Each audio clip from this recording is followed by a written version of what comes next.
Hello friends, welcome to my channel. आज हम question number 19 करने वाले हैं जो कि एक्सरसाइज 7.3 का है। ये क्वेश्चन थोड़ा ट्रिकी है और थोड़ा सा लंबा है। और लंबा इसलिए है, अगर मैं आपको बताऊंगा और फिर आपको आ जाएगा तो ये बहुत इजी हो जाएगा, आप इसको डायरेक्ट भी कर पाएंगे। लेकिन अभी मैं समझाने के लिए आपको ब्रीफली करके दिखाऊंगा ताकि आपको एक एक स्टेप क्लियरली समझ में आए। तो हम सॉल्व करना स्टार्ट करते हैं। तो आप पहले इस इंटीग्रेशन करना है इसको, तो 1/sin x cos cube x. मैं फिर एक बार फिर बोलना चाहूँगा, आप प्रॉपर्टीज़ दोबारा से लर्न करिएगा इंटीग्रेशन की। बहुत बहुत बार होता है कि हम भूल जाते हैं, तो इसमें अभी प्रॉपर्टी ही लगेंगी दो, तो आप देखती जाइए बस। जिसकी इंटीग्रेशन है अब आप करेंगे जैसे आप प्रॉपर्टी जानते हैं, sine square x plus cos square x equal to 1 होता है। ये बहुत ही ईजी वे होगा जो आज मैं बताने वाला हूँ, तो आप ध्यान से बस फोकस करके देखते जाइएगा। ये प्रॉपर्टी हम 1 की जगह रख देंगे, तो sign square x plus cos square x upon sine x cos cube x d x. तो अब हम इसको तोड़े देंगे जिससे हमें काफ़ी फ़ायदा मिलेगा, जो कि आपको आगे स्टेप्स में पता चलेगा। तो sign square x upon sine x cos cube x plus, इसको आप अलग अलग कर सकते हैं, आप ऐसे लिख सकते हैं इसको, तो लिख दीजिए, क्योंकि अगले स्टेप में आपको यही लिखना पड़ता तो आपको थोड़ी प्रॉब्लम होती है। कॉस स्क्वायर एक्स है, माफ़ कीजिएगा, sign x cos cube x d x. तो अब देखिए जो कटा है वो आप काट दीजिए जल्दी से। साइन एक्स से एक गया, कॉस स्क्वायर से एक ये गया, दो गए, तो अब क्या बचा यहाँ पे, तो यहाँ पे एक साइन एक्स बचा, नीचे कॉस क्यूब एक्स बचा, और यहाँ पे 1 बचा, यहाँ पे साइन एक्स कॉस एक्स बचा। तो अब इसको आगे करते हैं हम सॉल्व। हम इसको cos square x into cos x भी लिख सकते हैं, तो ये यहाँ पे ये टेन एक्स और सेक स्क्वायर एक्स हो जाएगा, और इसको हम अभी यही लिखा रहने देते हैं। अब देखिए मैं आपको यहाँ पे समझाने के लिए I1 I2 मानूंगा, जिससे मैं आपको अकेली सेपरेटली सॉल्व करके बताऊंगा, और ये बहुत इजी हो जाएगा। आप इसको I2 मान लीजिए, आप इसको I1। तो मैं पहले I1 ले रहा हूँ, तो हम इसका ईजी वे में आपको वैसे आ जाना चाहिए। Tan x sec square x, आप यहाँ पे टेन एक्स को लेट कर लीजिए टी, तो यहाँ पे sec square x d x equal to d t हो जाएगा। देन डी एक्स की वैल्यू हम निकाल लेंगे, d t upon sec square x. देखिए आप सेक स्क्वायर एक्स कट रहा है, तो आप काट दीजिएगा, ये हमारी इसकी वैल्यू निकली है। सो टेन एक्स, सॉरी इसको हमने टी माना था तो टी रखिए इसको, sec square x d t upon sec square x. आप इससे इसको काट दीजिए, और बस सिंपल। अब इसका इंटीग्रेशन तो सभी जानते होंगे, नहीं जानते तो मैं फिर से यहाँ पे बता देता हूँ। X to the power n का इंटीग्रेशन करते हैं तो x to the power n plus one upon n plus one हो जाता है। बस हमें भी यहीं पे यही करना है, टी स्क्वायर अपॉन टू बस। और यहाँ पे आप टी की वैल्यू पुट कर देंगे तो I1 की वैल्यू आ जाएगी ten square x upon two. ये आप याद रखिएगा, ये हमारी I1 की वैल्यू है, जो कि हमने इसको 1 मान लेते हैं, जो कि हम इक्वेशन 1 में यहाँ पे इसकी जगह पूरी इसकी जगह पे पुट करेंगे। यहाँ पे बात आती है, अब यहाँ पे बच्चे थोड़े कंफ्यूज होंगे, अब इसके बाद अब इसमें क्या करें। तो बहुत ईजी है, आप बस प्रॉपर्टियाँ याद रखिए ट्रिग्नोमेट्री की। अब सवाल सब खराब क्वालिटी के सवाल हैं, आप आराम से कर सकते हैं। तो अब हम I2 लेते हैं, सो 1 अपॉन साइन एक्स कॉस, क्या लिखा था एक बार मैं देख लूँ, कॉस एक्स डी एक्स। तो अब 1 को फिर आप वही लिख सकते हैं, sine square x plus cos square x equal to 1। बहुत से बच्चों के मन में अब आ गया होगा ये सवाल सॉल्व करना, फिर भी मैं करा रहा हूँ, तो आप मेरे को लाइक और सब्सक्राइब करना ना भूलें, मेरे को यहाँ मोटिवेशन मिलता है थोड़ा सा। सॉरी I2 है, बच्चे अभी तक कहने लगे होंगे I2 है। सो दोस्तों अब इसको फिर आप तोड़ लीजिए, sine square x upon sine x cos x plus में integration cos square x sine x cos x, यहाँ पे D x, sorry,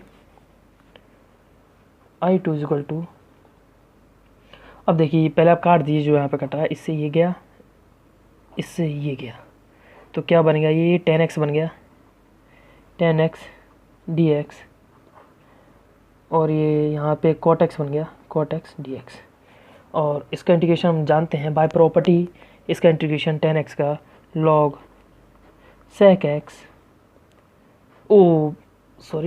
log sec x plus c, और इसका log sin x plus c। तो आप इसको ऐसे लिख सकते हैं, log sec x plus log sin x plus c। तो देखिए ये कुछ नहीं है, इसमें हमने वहाँ पे एक गलती कर दी, हमने यहाँ पे एक गलती कर दी कि हम भूल गए कि इंटीग्रेशन के जस्ट बाद हम c लगाना पड़ता है, कांस्टेंट है, वरना हमारा सवाल गलत हो जाएगा। तो देखिए अभी हम I2 को थोड़ा और फेरबदल करेंगे आंसर के अनुसार। अगर आप यहीं पे अगर आप ऐसा करना चाहते हैं कि I2 ये, सॉरी फिर से आज गलतियाँ हो रही हैं काफ़ी, यहाँ पे हम I2 की और I1 की वैल्यू रख देंगे, तो ये भी सवाल आपका सही होगा, लेकिन हम थोड़ा इसको सिंप्लीफाई कर सकते हैं, और बोर्ड में हमेशा सिंप्लीफाइड आंसर ही देना चाहिए ताकि चेकर को बहुत आसान लगे चेक करने में। तो हम यहाँ पे आप पहले I1 I2 की वैल्यू रख दीजिए, फिर मैं आपको बताता हूँ आगे क्या करेंगे। सो देखिए हमने I1 की value tan square x upon 2 निकाली, तो यहाँ पे आप रख दीजिए tan square x upon 2 plus, और ये हमारी यहाँ पे I2 की वैल्यू है, तो हम यहाँ पे ये रख देंगे log sec x plus log sin x plus c। अच्छा, अब आप सभी log की प्रॉपर्टी तो जानते ही होंगे, अगर log x plus log y दिया है तो हम इसको log x इंटू वाई लिख सकते हैं, ठीक है। बस इस प्रॉपर्टी को ध्यान रखिए। अब इसके बाद हम इसको tan स्क्वायर एक्स हाफ, ये ऐसे एक ही बात है, आप ऐसे कर सकते हैं। और अब देखिए log sec x plus log sin x, तो हम sin x को और sec x को इस प्रॉपर्टी के अनुसार लिख सकते हैं, तो log sec x into sin x हो जाएगा, तो log sec x into sin x हो जाएगा प्लस c। अब थोड़ा और इसको सिंप्लीफाइड करना पड़ेगा। अब देखिए आप log से वो sec x के आप जानते होंगे 1/cos x होता है, और sin x वैसे नहीं, तो ये हमारा sin x upon cos x बन जाएगा, जो हमारा tan x कहलाता है, तो log tan x plus c, ये आपका आंसर हो गया। देखिए बहुत ही सरल सवाल है, तो हाँ हल्का सा मैंने लंबा करा है। अगर आपको आप सवाल का सॉल्यूशन पता चल गया तो आप यहाँ से दोनों को एक साथ लेके भी जा सकते हैं, और या फिर मैंने आपको ये ब्रीफली करने के लिए, थोड़ा आपको समझाने के लिए मैंने अकेले अकेले कराया ताकि आप कन्फ्यूज़न में ना आए। चाहते तो आप डायरेक्ट इसका आप यहाँ पे tan स्क्वायर अपॉन 2 लिख के और फिर आप इसका सॉल्यूशन करते हैं 1 का तोड़ के आप, लेकिन मैंने आपको समझाने के लिए थोड़ा ब्रीफ करा है। बहुत ही आसान क्वेश्चन है, मुझे पता है आप बच्चे थोड़ा यहाँ पे कंफ्यूज हो रहे होंगे इनकी ये फार्मूलाज में इनके। मैं ये मन से नहीं बना रहा हूँ, ना ही ये बाहर की किसी बुक में दिया या NCERT ही की बुक में दिया। आप कृपया कर फार्मूले ज़रूर पढ़ें।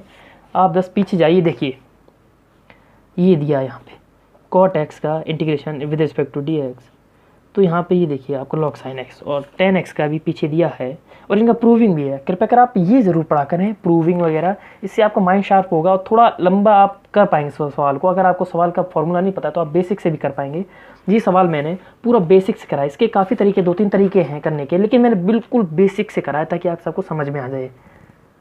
तो देखिए इसमें कुछ सवाल, इस सवाल में कुछ नहीं था। I1 प्लस I2 हमें करना था, हमने लेट करा था इन दोनों को, और फिर हमने सीधे इसकी वैल्यू निकाल दी। हम जानते थे इसको t रखा हमने, और हमने सॉल्व कर लिया, तो हमारा tan स्क्वायर अपॉन 2 आ गया था यहाँ पे, देखिए ये आ गया हमारा, और फिर उसके बाद हमने क्या करा, I2 लिया, फिर हमने 1 को ऐसे तोड़ दिया, फिर उसके बाद सेम टू सेम प्रोसेस लेके गए और हम इनका फॉर्मूला हमें याद करना ही पड़ेगा, इसका कोई ट्रिक नहीं बच्चों, आपको याद ही करना पड़ेगा। तो हमें पता था कि log 10 वो 10x का इंटीग्रेशन होता है log sec x और cot x का इंटीग्रेशन होता है sin x। बस हमने इसको ऐसे करते गए और फिर हमने यहाँ पे एक log की प्रॉपर्टी लगाई और फिर उसके बाद हमने सॉल्व करा। इसको सिंप्लीफाइड करना है बस आपको आपका बस मेहनत यहाँ तक है और इस फॉर्मूले को याद करने में है। फिर इसके बाद तो आप बस सिंप्लीफाइड कर दीजिए, जो कि आपके लिए बहुत ही सरल होगा क्योंकि आप PCM के स्टूडेंट हैं। तो ये आपका आंसर आ गया और ये आपके लिए 3 या फिर 4 नंबर के सवाल में आ सकता है, तो थोड़ा दोबारा आप रिवाइज करते रहिएगा। सो अगर आपको वीडियो अच्छी लगी हो तो सब्सक्राइब करना ना भूलें। Thank you for watching this video.